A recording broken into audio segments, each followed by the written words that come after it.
2009. It all began here in one room, 10 feet by 8 feet, and we built the empire, me and you, right from the beginning. We did. So let's flash back to 2009. I remember you as an apprentice. So you took the beauty route. So what did you do as part of your beauty? So I did level 2 and level 3. So it consisted of the basic beauty, which was all the nails, the waxing, the tinting side of things, and then did massage, and then also the electronic route as well, which was the electrolysis, and then the kind of like the machines to use on massage too. And then you moved into PMU for a short while? Yeah, so I moved into PMU, so did my tattooing, so did the eyebrows, eyeliner and lips, and then did a microblading course too, and then also did laser as well. Brilliant. So what I saw in you was someone that not only was dedicated, had a love for people, a great personality, but now I think anyone who's building a business, it's all about longevity, and you being with the company for 14 years, like many of our other staff have been with us a long time. What is it about training that you've loved along your timeline? Clients and students, really making them feel good. More so the students, also the clients too, but the confidence that you can give them. And just kind of the skill set that you can give to the students that they can take away and then be good at themselves. It just gives you a good feeling inside to better people and make people feel good about themselves. One of the things that the students always say is, oh, I love Heather, she's so great, she's always positive, she's always there to help. Talking back to your training, I know that you found you had a lot of anxiety when you were learning new things. You always beat yourself up that you're not good enough. And I think you bring that to the table now, because you're really good at being patient with everyone and sort of taking a step back and giving them that correct energy to just know that they're going to get it. So what parts did you find difficult when you were training in the Botox and the fillers? Just always wondering whether I'm going to be good enough. I'm going to be able to do it. I'm going to be able to have the skill set that like you and many others would have. So I think it just is important to, like you say, take a step back and remember I was once there. I know what it feels like. I know what it feels like to feel like you're not good enough and that you can't catch up with everyone, or you're not as good as everyone. So I feel it's just important to kind of have a bit of empathy and put yourself back in that situation. So that's why I have the patience, because I want to fill them with the confidence that I eventually got from doing the training. Absolutely. So you built a busy clientele very quickly. You were one of the first that I trained back 14 years ago, and you've gone from strength to strength. But I think now everyone looks at it as being, you know, you're driving a Lamborghini, you're going to have a multi-million-pound house, and you're going to kind of, you know, within 3 weeks of getting your certificate, you're going to be earning hundreds of thousands of pounds. But we all know that, yes, there is financial gains and it's a great industry to be in, but you had a really solid training with lots of mentoring, and you built yourself up on the fact that you could deliver the treatment and deliver it really well. What do you think's going wrong with the industry, sort of fast forward, 14 years now? What are you hearing? I think it's very loose, like you say. And you can jump on these 1-2 day courses and be trained and qualified and be able to deliver these treatments to people. And I remember it from years ago, people kind of avoiding booking onto the training because there was a lot to go through. There was a lot to go through insurance, prescribing, and it was a longer a longer process to be trained and qualified, whereas now I feel like you can jump on and do something and be qualified in and online as well. You can be qualified in something by doing it online, and it's just all very, very loose, and there just doesn't seem to be many regulations that are out there that stop anyone or to I don't know, reduce the risk of what we do. And let's talk about risk, because we've had 7 very serious complications here that we've all dealt with very successfully. We've all learned from it. Got a great peer group, all 27 staff that we joined together, debrief. You've seen what can happen and all be corrected and put right. How did you overcome your fear of injecting? I would still say that some of that fear is there. Not so much fear, but just the concern more than anything. But I think that's still good to have concern with whatever treatment you deliver. But it's just knowing that you've delivered that treatment safely, and obviously if you've been trained correctly and you've been trained well, you know that you have delivered it to the best of your ability and you've delivered it safely. So that fills you with confidence that you know you've been trained correctly, so I'm doing everything I need to be doing, so I should feel the confidence.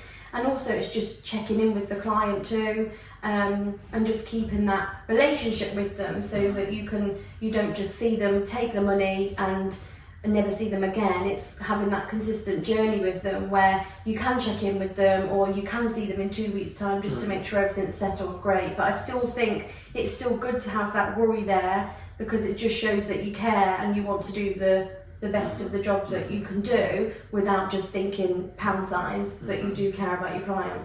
So you're finalising your level 7 qualification. Yeah. You're an assessor. You've done your teach training. You still work in the 10 foot by 8 foot kind of famous room in the corner where it all began. It's my comfort corner. It's your comfort corner. And although I think you're very solid, very creature of habit, your clients love you because you deliver. You really do listen to the client, and you've got very good listening skills. And I think that's a really important part of it.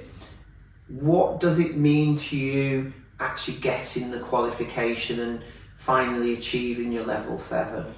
I think it's important because obviously it puts some kind of regulation on my qualification personally, but also knowing that I'm practicing safely, I'm delivering the best of what I can to my clients, and knowing that I'm in the future, I've got a qualification that is kind of can never be taken away from me, and it's it's proof. What's the word? I don't know. Future-proof. Future-proof, yes. Yeah. So I feel like my qualification is definitely future-proofed, and I know that I'm going to be safe, and I've got the skill set throughout that I can use and obviously fall back on here too, because obviously your training doesn't just stop and the help doesn't stop, it continues with obviously being here. So I'm quite excited that with having that qualification, it makes you different to the people that have got these courses that they've been able to get online, or they've been able to have a certificate within 24 hours of training. So it just makes me feel good that I know I'm on the right path, and it's like my career is future-proofed, and I've got the best qualification I could possibly have. And although you probably kind of, as everyone's watching, don't look old enough, but 14 years kind of down the line and doing what you do you think that from doing the qualification you still learn quite a lot? Yeah, 100%, definitely. Especially it seems like you're going back, especially when you've trained in injectables, when you touch on the level 5, it does make you go back and kind of research and learn stuff again, and it kind of all comes flooding back again, that you forget about skincare. But also the same in level 7, that you're able to kind of put a bit of a debate on it and get your point across. And then I think level 7 makes you realise how passionate you are about what you do. Absolutely. And I remember when we first kind of did a one-day manufacturer's training on derma rollering, and we were kind of excited that we were pushing this roller across, and now it seems quite archaic. And although that's microneedling, derma rollering's all included in it, I think it's also important to understand the different depths, the different types, and why and how you're doing it, so you can have a choice for your clients, because where you really boss it with your clients and you're unique and you have got busy columns as well as being a supporter in the teaching kind of department, is that you really kind of tailor it for each individual client, their needs, and that comes from experience and knowing how and why it works. So what's been your favourite training kind of recently? Recently, I'd probably say kind of mastering skin boosters. Mm-hmm. So I've fallen back in love with skin boosters again. Mm-hmm. So the 70 high L, the Mm-hmm. Profilo, Mm-hmm. even the microneedling, and I Mm-hmm. think that comes from kind of touching and assisting on the level 5 days and also the skin booster days, how brilliant skin boosters actually are, and that we forget that we actually have that, we're able to use that alongside Botox and fillers. So definitely skin boosters I'm kind of loving at the minute. And also you were the queen of PRP back in its day, the vampire facial. Yeah. Now it's been upgraded to the IPRF, which is doing really, really well. And you've been getting really good results and combining treatments together. Where do you think the future goes? What do you think's kind of going to be the next thing within the industry? Do you think there's going to be anything coming up? I think definitely fillers and Botox will kind of be as busy as they are at the minute, but I do think the skin boosters are going to overtake that, because there's only so much you can deliver with Botox and fillers, and when it comes to skin boosters, everyone forgets to kind of look after their skin. So I do think kind of that skin boosters will take over, and it's just the polish. I always say to my clients that if you're having Botox and fillers and you're spending all that money on Botox and fillers, you need to polish your skin. Yeah, absolutely, 100%. And coming from the background and the skin background and the anatomy that you had, electrolysis, back in its day, is a very hard subject to master. Not everyone can do it. And I think all of that kind of case study, all of that background, all of that work and that underpinning knowledge that you've got has given you that thorough sort of foundation for where you actually are, and it shows in your work, and that really can't be gained in a one-day course.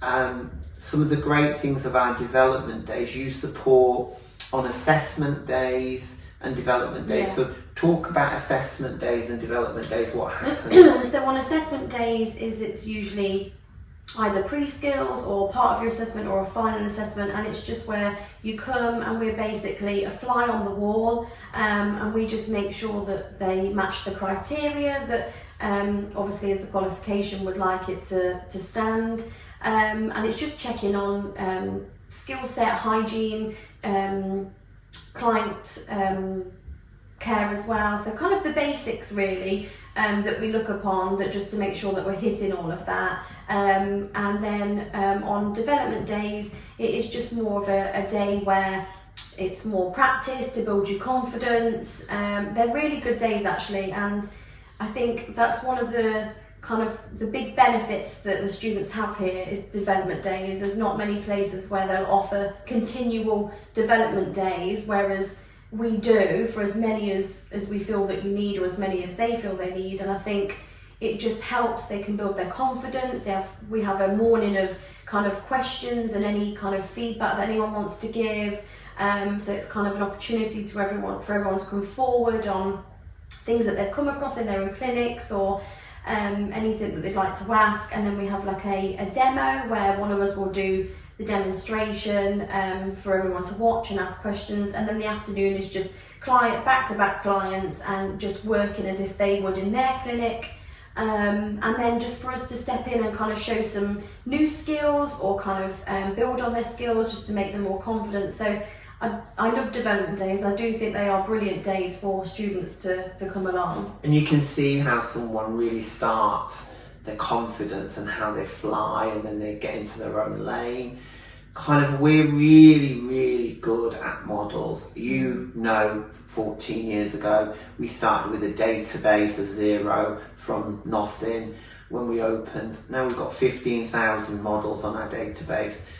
We have up to 500 models a week coming through here on a really busy week with all the different classes that come in. So why do you think it's important to have a different kind of bank of different genders and different people and different experiences? What is it about the number of models and why it's important to do such a large number of case studies, assessments, mentoring and development days? I think there's no kind of limits with practicing, I believe. The more models that come through, the more everyone's different, and not everyone that walks into somebody's clinic is going to be the same person over and over again. So I think it's important for the amount of models and the different models that they experience, that they're all going to be different, and some challenging, some not so challenging, but it's good practice to build up kind of their confidence and also their client care, really. So I do think that a variety of models is good, because you just don't know what's going to come through through your clinic. So the amount of different variety of models that we have, I think it's important they can see how everyone's faces is different, everyone's outcomes that they want are different. So I think that's really important that they get to have that here, and then have also us help them with that, so that they can then take that back to their clinics and be able to deal with whatever they come across. 100%. And also first aid, upgrading first aid recently, we do it continuously. It's free of charge for everyone that's done training, and ours is a 3-day full level 3 kind of first aid. I remember when we first began, things like hyaluronidase, vascular occlusion, vascular compression.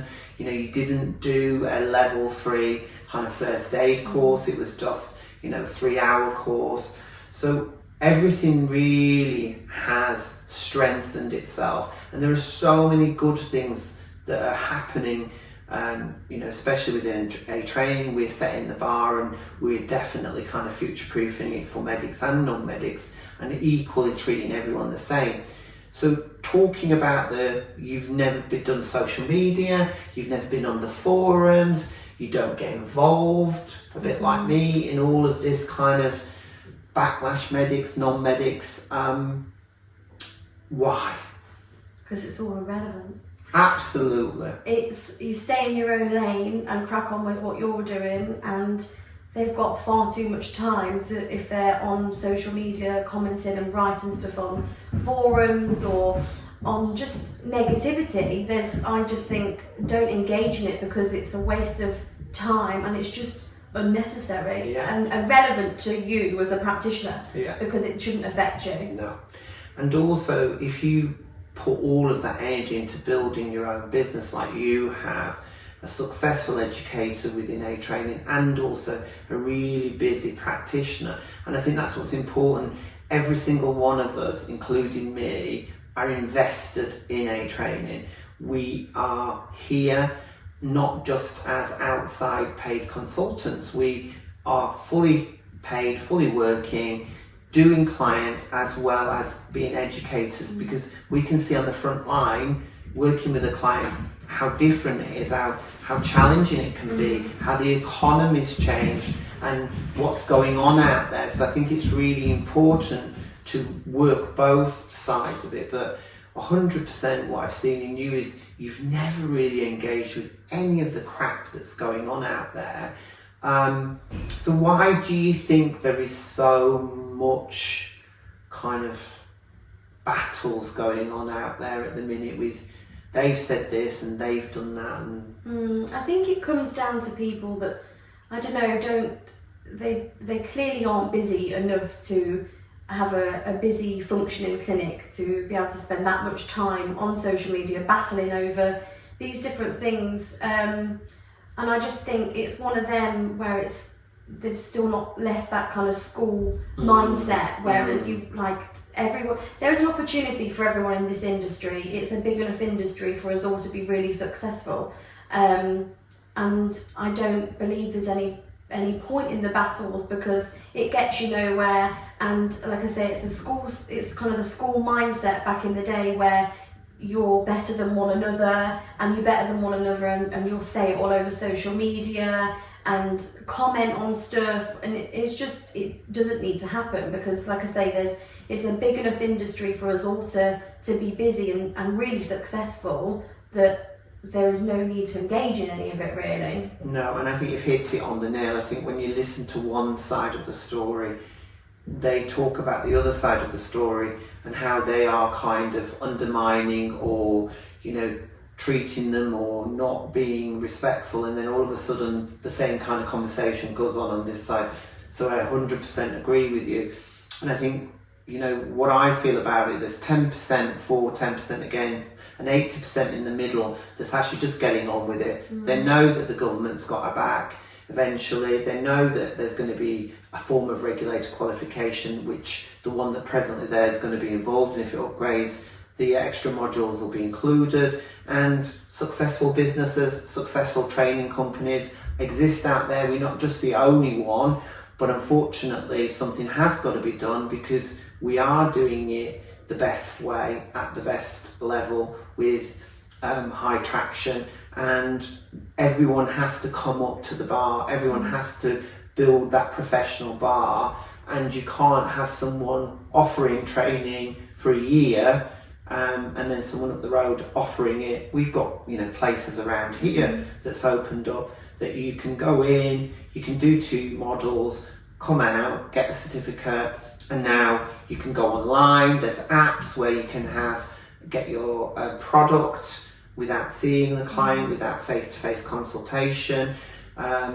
We've seen all of it, but I think the good thing is, culturally, we all feel the same. Nobody looks at what's going on outside, really. We hear it, and our quick one is, look, get in your lane, put your blinkers on. Don't engage. Don't engage. Yeah. Don't get involved in it, which is really good. So you took some time out. Obviously, COVID was a weird time for everybody, but it actually was quite an important time for you, because you had a baby. I did. So you have Nola. So how old's Nola? Nola is 2.5 now. And she's just gone to... She's just gone to nursery. So how does that feel as a mum? Good, yeah, really good. She is loving it, and it also makes me feel good, because she's just becoming a little kind of her own little character now that kind of we've cut the cord eventually now. So yeah, she's beautiful. She is. How do you balance home, work, life, Nola? I think coming to work for me is, I get excited to come to work, so because it's a different environment. I love what I do. It isn't a chore to come into work. I genuinely do get excited to come into work. It's nice to have that breakaway where I know I'm coming to work, I'm going to either be helping with training or teaching, or I'm going to have a day full of clients. So I do get excited, so it doesn't feel like it's hard work to leave her and come into work, because it is my it's my safe place, really, work is, and something that I've done for 14 years now, where actually I get excited to come in. So it's nice to have that balance. Then I go home to her, and then I get excited again because I'm coming in another day. So I have a good balance there with work and life. Which is really, really good.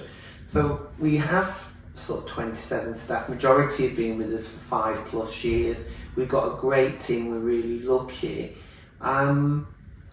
So who do you look up to within the team, and how do you kind of keep your skill set fresh? How do you motivate yourself on an everyday kind of? I think it's good as well, like especially watching you do clients, Laura do clients, Richard do clients. You see your skills and get excited thinking, I can do that, or I'd like to try that. So it is nice to watch others, because it fills you with a bit of confidence, thinking that looks good, I can do that. So I think, and that's always, you're always doing that every day that you're in, you're always watching somebody else work differently.